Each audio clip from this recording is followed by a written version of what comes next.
Arcane season 2 का तीसरा और आखिरी एक्ट हमें एक नई दिशा में लेके जाती है और सीजन 2 के साथ साथ ये कहानी प्रोबेबली इस फ्रेंचाइजी को एक हाई नोट पे खत्म करती है। लेकिन अभी भी कुछ सवाल हमारे जहन में रह जाते हैं। सबसे बड़ा सवाल है कि क्या ये सीरीज आगे कंटिन्यू होगा या नहीं।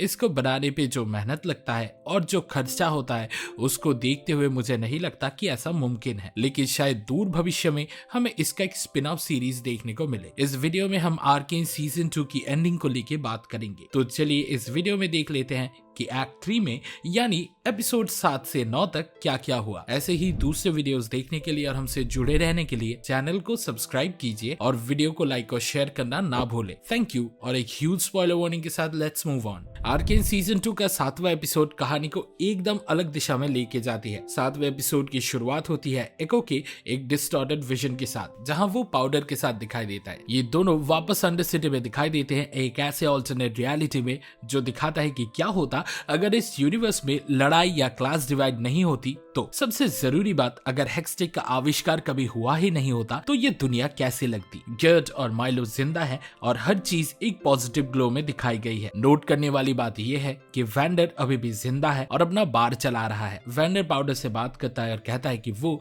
कुछ बड़े ही कामों के लिए बनी है, लेकिन एको अकेला नहीं है। उसका नया दोस्त हाइमरडिंगर भी उसके साथ इस दुनिया में दिखाई देता है। ऐसा लगता है कि दोनों एक ऑल्टरनेट यूनिवर्स में किसी तरह आ गए हैं, जहां एक अनोमली की वजह से उन्हें इस टाइमलाइन या रियलिटी में डाल दिया गया है। एको ने अभी अभी इस जगह पे आंखें खोली है, लेकिन हाइमरडिंगर यहाँ 1128 दिनों से रह रहा है। वो इतना समय यहाँ वेट कर रहा था और बार के पीछे पाउडर भी दिखाई देती है। इस रियलिटी में पाउडर और एको एक इन्वेंशन पर साथ काम कर रहे थे। अब हमें पता चलता है कि वाई इस रियलिटी में जिंदा नहीं है। हेक्सटिक का इजाद ना होने का कारण भी हमें दिखाया जाता है। लगता है कि वाई के क्रू के मेंबर्स मरने के बजाय हेक्सटिक को तबाह करने में कामयाब रहे, लेकिन पाउडर ने सिल्को को ज्वाइन करने के बजाय एक्सीडेंटली वाई को ही खत्म कर दिया था। एको एक तहखाने में जाता है और हेक्सटिक के टुकड़ों को रिकवर करता है। उसका प्लान होता है कि वो इसे इस्तेमाल करके अनोमली को रिक्रिएट करेगा और आर्केन के साथ छेड़छाड़ करेगा। वो हाइमरडिंगर को अपने साथ मिलने के लिए उकसाता है और पाउडर के साथ भी बात करता है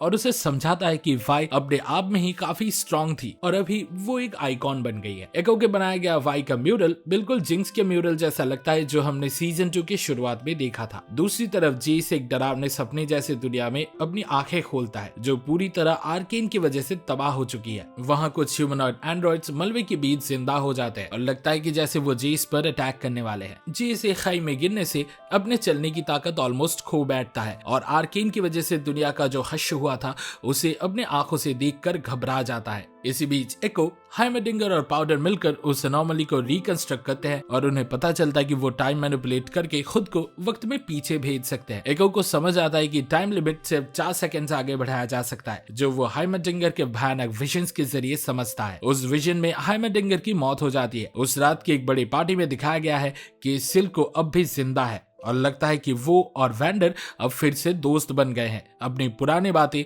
पूरी तरह से भुलाकर पाउडर और एको एक दूसरे को फाइनली किस करते हैं, लेकिन तभी जेस आर्केन द्वारा बनाई गई दुनिया के बिल्कुल ऊपर तक पहुंच जाता है। ये वही जगह है जहां हेक्सटिक की वजह से पिल्टोवर के खात्मे की शुरुआत हुई थी। जेस को चीजें बदलने का एक और चांस चाहिए, जो आयरॉनिकली वही मिशन है जो हाइमरडिंगर और एको कर रहे थे। हाइमरडिंगर के विजन्स जो हमने एपिसोड की शुरुआत में देखे थे वो एक्चुअली एक फोरशैडोइंग था। ये भी पता चलता है कि हाइमरडिंगर अपनी खुद की मौत के बारे में पहले से जानता था। वो अपने आप को सैक्रिफाइस करता है एको को वापस भेजने के लिए। तभी ऑल्टरनेट दुनिया की पाउडर आती है और एको को बेहोश देखती है। प्राइम एको आर्केन के अंदर खिंचा चला जाता है और अपने असली रियलिटी में वापस चला जाता है। ऑल्टरनेटिव एको को वापस होश आता है, लेकिन ऑल्टरनेटिव पाउडर अपनी लैब में वापस आती है और पता चलता है कि उसके पास हेक्सटिक पहले से मौजूद है जो उसने लॉक करके रखा था, शायद कभी ना कभी इस्तेमाल करने के लिए। एपिसोड 8 के बाद एक एपिक शोडाउन की तैयारी होती है। मेलमेदारदा, जेस, वाई, केटलिन, जिंक्स, एको, जॉन के लोग और पिल्टोवर की आर्मी का सामना होने वाला है। एम्बेसा,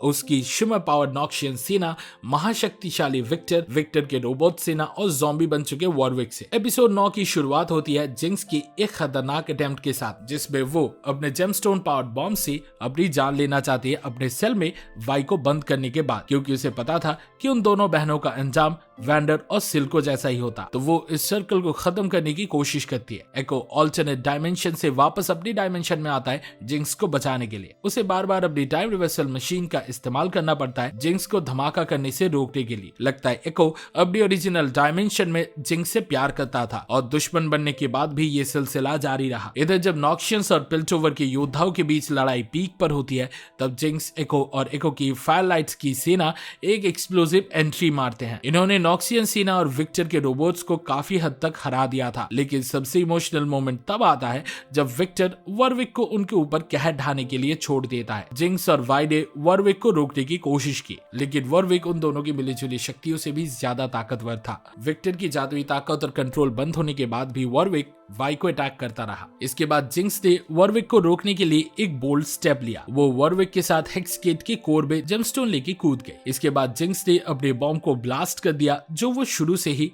फोड़ने के लिए उतावली हो रही थी। ये एक फुल सर्कल मोमेंट था जिंक्स और उसके फादर फिगर के लिए। सीजन 1 में जिंक्स के बॉम्ब ने उनके फिजिकल और साइकोलॉजिकल ट्रांसफॉर्मेशंस की शुरुआत की थी और अब एक एक्सप्लोसिव डिवाइस ने उस प्रोसेस को फाइनली खत्म किया। लेकिन क्या जिंक्स एक्चुअली मर गई? शायद नहीं। एपिसोड के अंत में केटलिन हेक्सगेट के ब्लूप्रिंट्स को पढ़ रही थी। उस पार्ट पर उसका फोकस कूलिंग शाफ्ट्स पर था। स्टार वॉर्स के हर फैन को पता होगा कि अगर किसी रिएक्टर रूम में एक्सप्लोजन प्रोन एयर शाफ्ट्स होते हैं और कोई उनमें गिरता है तो वो ब्लास्ट से इजीली बच जाते हैं। और साथ ही टीवी सीरीज का सुनहरा रूल ये है कि किसी कैरेक्टर की मौत को तब तक नहीं माना जाता जब तक उनकी बॉडी ना दिखाई जाए। शायद केटलिन का सीन एक हिंट था कि जिंक्स कूलिंग शाफ्ट के जरिए ब्लास्ट से बच गई है। अम्बेसा का अल्टीमेट पावर के लिए संघर्ष उसे विक्टर और सिंस्ट के साथ कोलैबोरेट करने पे मजबूर करती है। फिनाले में अम्बेसा और उसकी नॉक्शियन सेना ने विक्टर और उसके रोबोट्स को पिल्टोवर तक पहुंचने में मदद किया ताकि वो आर्केन को एक्टिवेट कर सके। उसने सिंस्ट को भी अलाउ किया था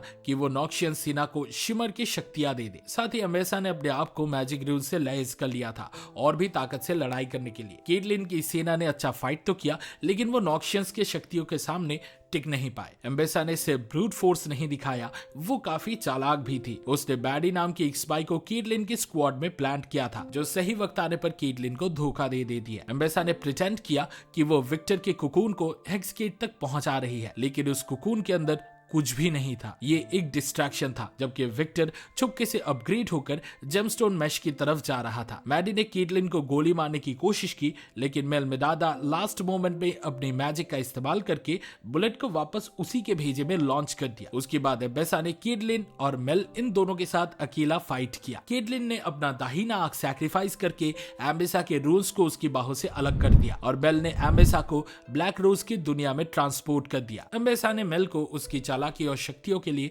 शाबाशी दिया और उसी के बाहों में अपना दम तोड़ दिया। एम्बेसा और ब्लैक रोज के बीच का लड़ाई काफी अजीब था, लेकिन विक्टर और जेस का आर्क काफी कॉम्प्लेक्स और कॉन्वोल्यूटेड रहा। हर रियलिटी में विक्टर किसी न किसी बीमारी के साथ पैदा होता है और जेस उसके खिलाफ खड़ा होता है। दोनों का एक कॉमन सपना होता है कि आर्केन मैजिक को क्रैक करके आम नागरिकों के लिए उसे और भी ज्यादा एक्सेसिबल बना दिया जाए। लेकिन हर रियलिटी में विक्टर और जेस के रास्ते अलग हो जाते हैं। जेस को समझ आता है कि आर्केन और हेक्सकोर के इस्तेमाल का फल बस मौत और तबाही है, जबकि विक्टर अपने हाइव माइंड के ऑब्सेशन में और अंदर तक घुसता चला जाता है। एक ऑल्टरनेट विक्टर जो अपने हाइव माइंड के नतीजे से ऊब गया था, हर रियलिटी में जाके जेस को एक रून देता है और उसे उसके ऑल्टरनेट वर्जन्स को रोकने के लिए गाइड भी करता है। लेकिन वो डायरेक्टली अपने वर्जन्स को नहीं मारता क्योंकि वो फ्री विल में विश्वास करता है। हम जिस विक्टर और जेस को फॉलो कर रहे थे उसमें विक्टर पिल्टोवर को तबाह करने के मोड़ पर खड़ा था। एको ने विक्टर पर टाइम रिवर्सिंग वाइल्ड ड्यून का इस्तेमाल करके अटैक किया और जेस को एक चांस दिया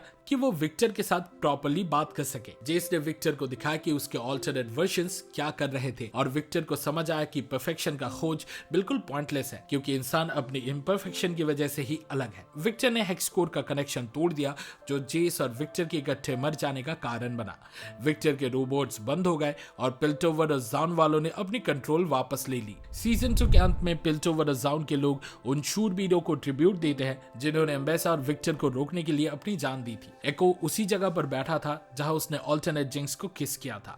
सिविका पिल्टोवर हाई काउंसिल ज्वाइन करती है जो जाउन को फाइनली एक डिप्लोमेटिक आवाज देती है। सिंस्ट अपनी बेटी से मिलता है जो विक्टर के ज़ॉम्बीज की तरह लगती है, लेकिन उसके अंदर की सेंस अभी भी बची थी। ब्लैक रोज का 3 आंखों वाला कौवा एक जेमस्टोन उठा करके मेलमिडादा के साथ चली जाती है, शायद नॉक्शियस की तरफ। और आखिरकार वाई और केटलिन नए एडवेंचर्स के लिए निकल पड़ते हैं। नेटफ्लिक्स, फोर्टिश और राइट गेम्स ने अनाउंस किया था कि ये आर्केन का फाइनल सीजन है, लेकिन सीक्वल और स्पिन ऑफ के जमाने में मेलमेडाडा, वाई, केटलिन, एको और जिंक्स को नए डायरेक्शंस में ले जाना कुछ हद तक मुमकिन है। लेकिन अभी के लिए ये क्वेश्चंस हमेशा रहेंगे कि क्या आर्केन सबसे बेस्ट एनिमेटेड शोज में से एक है और क्या हम पिल्टोवर और जाउन की दुनिया में वापस कभी जा पाएंगे। वेल, दोनों का जवाब मेरी तरफ से तो हाँ है, बाकी आप अपना अपना देख लो। हे इस वीडियो को देखने के लिए शुक्रिया। आर्केन सीजन 2 एक्ट 3 देखने का आपके एक्सपीरियंस के बारे में कमेंट सेक्शन में जरूर शेयर करें। सेरेबल सीरीज के वीकली डोज के लिए लाइक बटन दबाएं और हमारे चैनल को सब्सक्राइब करें। अगले वीडियो में मिलता है और फिलहाल के लिए signing off, goodbye and I will be back.